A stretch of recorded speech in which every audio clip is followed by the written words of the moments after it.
Hi, it's Penny here, and as usual, I'm here to talk about some bookish things. Specifically, what I wanted to do today is talk about the last 1,000 pages of YA fantasy that I've read, which in this case is 3 books. And then for each of those, I will give you a quick rundown of what I liked about them, what I didn't like about them, and whether I would recommend them. So I'm going to start with the 2 that I do recommend, and then I'll get into the one that I would probably only recommend to very specific people. Firstly, let's talk about The Devouring by Lynn Herman, because this book is getting a lot of hype on BookTube at the moment. So this story is set in a town where there is this horrible monster imprisoned in this fog called the Grey that regularly kills people within the town. Also within this town there are 4 founding families who work to protect the town from this monster, and we follow a bunch of different teenagers from these founding families. The 2 that get the most page time is Violet, who hasn't lived in the town, knows nothing about this horrible monster or any of the founding families. Unfortunately, her sister has just died in a car crash, and so her family has moved back to this town, where of course she discovers all this craziness that's going on and her part to play in it. We also follow this guy named Justin, who unfortunately hasn't gained his powers. Did I even mention that the founding families have powers? They all have powers, and the powers were one of the parts that I really liked, although I think it's common for me to say I would have liked more of the fantastical element, so more of the powers and a little bit more explanation about how they work. But this is the first book in a series, so I expect that we will get more of that as the series continues. I also like that each of the 4 main characters were very different, and they each brought a really different perspective or element to the story. Sometimes I feel like in YA fantasy the characters aren't as fleshed out as they could have been, and while these were still relatively simple, they still felt quite real, and I did really enjoy the characters and their relationships with each other. For the things that I didn't like, I really recommend that you read this in physical form, because I listened to the audiobook and personally I found the narrator really frustrating. She read things in such a harsh, matter-of-fact way that I didn't feel matched the tone of the story at all, and I had to work really hard to enjoy the story as I felt it should be. Whereas ideally a narrator will add to the story rather than getting in the way of your enjoyment of it. Another thing that I would like to call out is there is an animal death in this story, and I didn't think it was necessary. I saw somebody else give a warning about it and they thought that the outcome was cool enough that it made up for it, but we didn't even get a talking cat, so personally I don't think it was worth it or at all necessary. So overall, I would say this is a really fun YA fantasy with lots of cool powers and a scary monster. It's nothing too deep, but then it doesn't really try to be. So in the end, I gave this 4 stars, and I think that if you like YA fantasy, especially ones that are a little bit fun, have a bit of teen angst and interesting relationship dynamics, then I would definitely recommend this one for you. So then the next YA fantasy that I read was The Scorpio Races by Maggie Stiefvater. So this is set on an island near Ireland. My accent probably means that that wasn't very clear at all, but I'll put some words. An island near Ireland. Anyway, on this island at a certain time of year, horses start to come out of the sea. They're very wild and dangerous horses that are still kind of part of the sea, but sometimes people are able to trap them and keep them. And then also at this time every year they have a race where people ride these horses, and it's a very dangerous race. Almost every year some people die. And we follow 2 main characters. The first is a guy named Sean whose father died during one of these races. He works as like a horse person. That's not a proper profession. Like a stable hand, horse trainer person, that's what he does. But he doesn't particularly like working for the man he works for, and I guess being obligated to do certain things for him. So he wants to enter the race and win so that he can buy his freedom and also the freedom of this horse that he really loves. We also follow another girl named Puck. I forget what her real name is, but everyone calls her Puck. She's very wild, but her parents also died. I'm not sure. I don't remember whether it was involved in the races. So her and her two brothers live alone in this house. One of her brothers has decided that he is going to go to the mainland. She's very upset about it. They're also at risk of losing the house. They're not in very good financial situation. So she wants to win the race.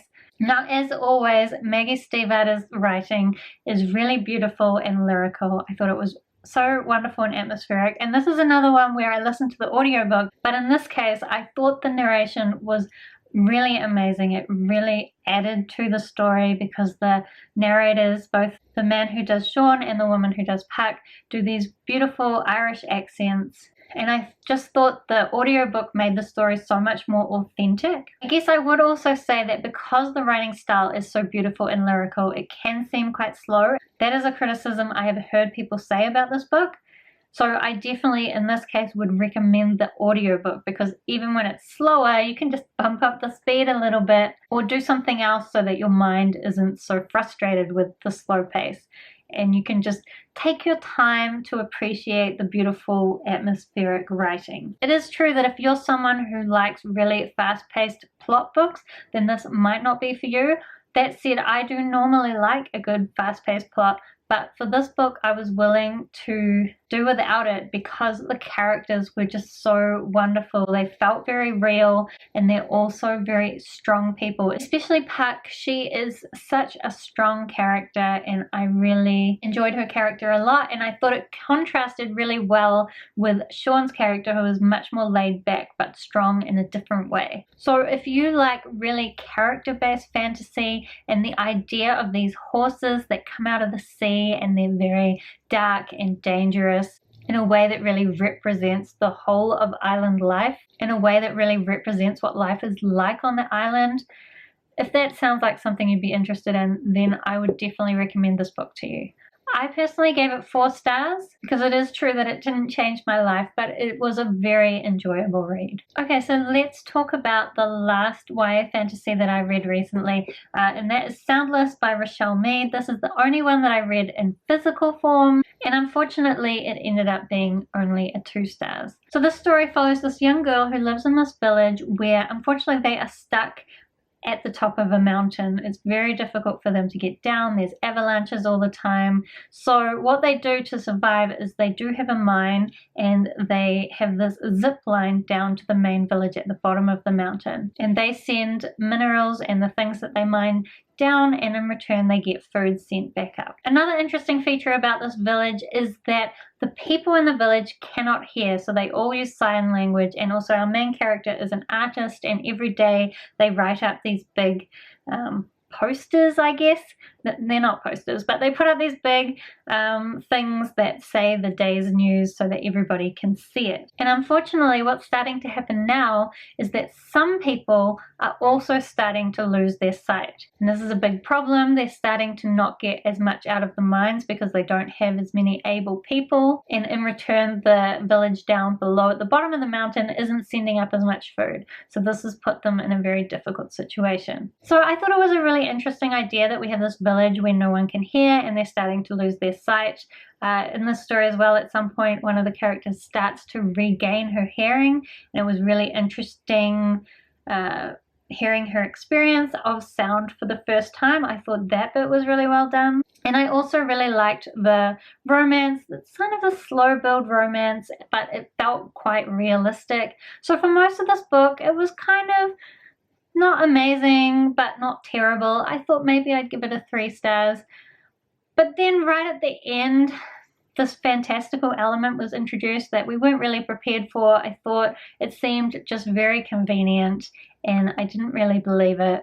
And so that bumped it down to a 2 star. And from that point, I just felt much less generous about this book and I started picking holes in the logic. So one of the things that's said right in the beginning is that in this village, everyone has one of 3 jobs. So there are artists who write up the news, there's the miners who do mining, and there's the suppliers who deal with the stuff that's coming up the mountain and making sure people have what they need. But very soon we also learned that there are servants who serve the artists who live kind of in a higher class and have better standards of living. Also, then somebody dies and suddenly there's a priest coming out to look after the dead body, and I was like, well, what happened to these 3 jobs, huh?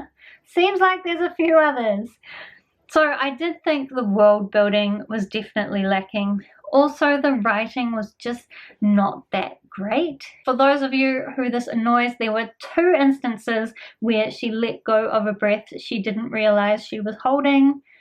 I was also quite frustrated because sometimes she would be having thoughts during a piece of action and she would say, "There's no time to ponder that right now," which to me is just the author really awkwardly getting from the train of thoughts back into the action, and I found it quite jarring and it pulled me out of the story. So in the end, I feel like this story had potential, but unfortunately it just didn't achieve that potential.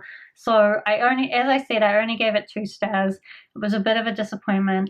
I do think maybe you might like this book if you're especially looking for a story where people use sign language to communicate, or if you're very new to fantasy, but then I'd be worried that you would think this is what all fantasy is like, and it's really not. It's much better than this. But still, if you're new to fantasy, the lack of world building might not frustrate you as much as it would for some other fantasy readers. So those are all the books that I'm going to talk about today. Do let me know if you have read any of those books. Do you agree with what I had to say, or do you have any other thoughts? I would love to discuss those books with you down in the comments. Or otherwise, if you haven't read them, do you think they are something that you would be interested in? Were my reviews and recommendations helpful? It would be great if they were. Otherwise, I guess that's all I have for you today. Thank you so much for watching. I hope that you're having a really wonderful day, and I will see you next time.